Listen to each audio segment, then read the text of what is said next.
The Millennium Development Goals were aimed at developing countries. The Sustainable Development Goals are supposed to be aimed at all countries, which leads many to ask, how can you have universal Sustainable Development Goals in a world of common but differentiated responsibilities?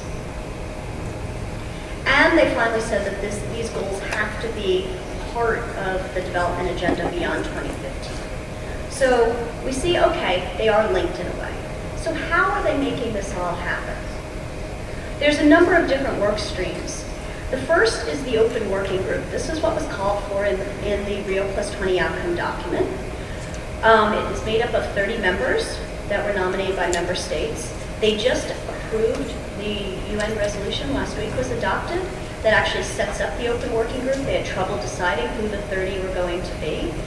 As a result, this group will start its work in February. It'll be supported by a technical support team chaired by DESA and UNDP, the same group that we just heard about.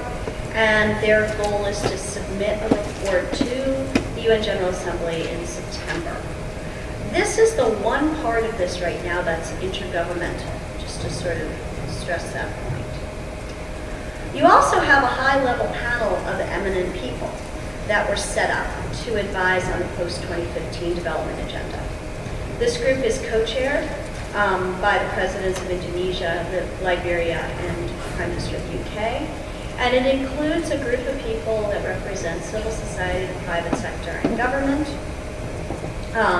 Their goal is to advise the Secretary General, and they're supposed to prepare a report to be submitted to him on the 31st of May.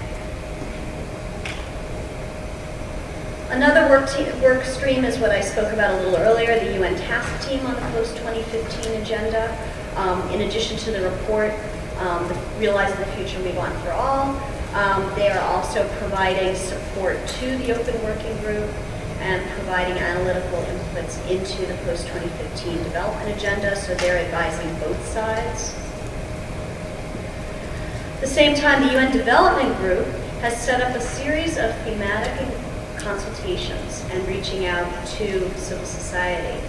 They're going to have, starting this spring, national dialogues on the post-2015 agenda in over 50 developing countries. They're convening 11 multi-stakeholder thematic consultations. They're trying to have an outreach program to citizens and stakeholders in all countries using Twitter, Facebook, and other forms of social media. And they're supposed to present a report that will go to the high-level panel of experts as well as the Secretary General's report to the General Assembly this fall. The thematic consultations are being held on these 11 topics. Each one of them has a UN system, a UN agency or two agencies responsible for coordinating each of the thematic consultations. They are being held in different countries, sometimes in more than one country, trying to involve as many people as possible into looking at these issues. And this gives you an idea of the issues that they're examining for the post-2015 development agenda. Just to give an example, as part of another project I'm working on, Rio Plus 20 also adopted a zero net land degradation target. And the Secretariat of the UN Convention to Combat Desertification is wondering, how do we get this zero net land degradation target into the Sustainable Development Goals or the post-2015 millennium, or post-2015 development agenda? And these are questions that probably everyone here is asking, is how do we get these in? How do we have our ideas reflected and maybe become a goal? And the thing is, you gotta go everywhere. Half of these thematic consultations you can bring dry land degradation into, it's relevant. Getting it into the open working group, getting it into the high level panel. It requires a lot of lobbying, and that's what everyone's doing right now. So in addition, just if that wasn't enough, regional consultations are currently underway, organized by the UN Regional Economic Commissions. The African one is already held. There will be one in Colombia. There's going to be one in the Middle East. There's going to be one in Asia and the Pacific. And there's going to be one in Geneva.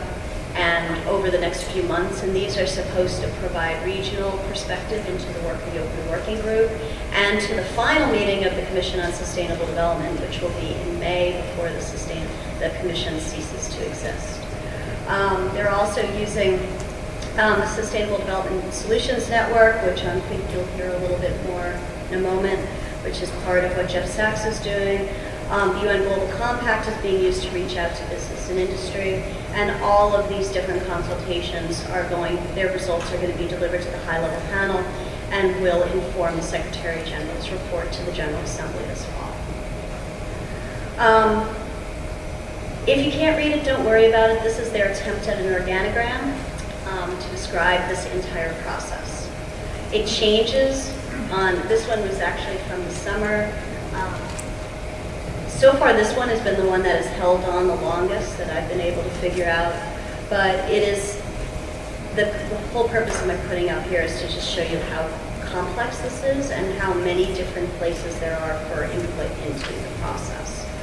So the purpose of this presentation was just to set forth all of this and then to allow the other presenters to build upon this on the more substantive issues. So thank you very much.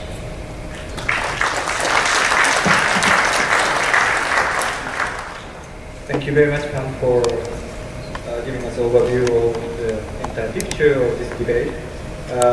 We know how many work streams we have now, and the process is very, very complex in terms of content, but also in terms of institutional settings. So now we'd like to go into details around this issue, and first I'd like to invite Professor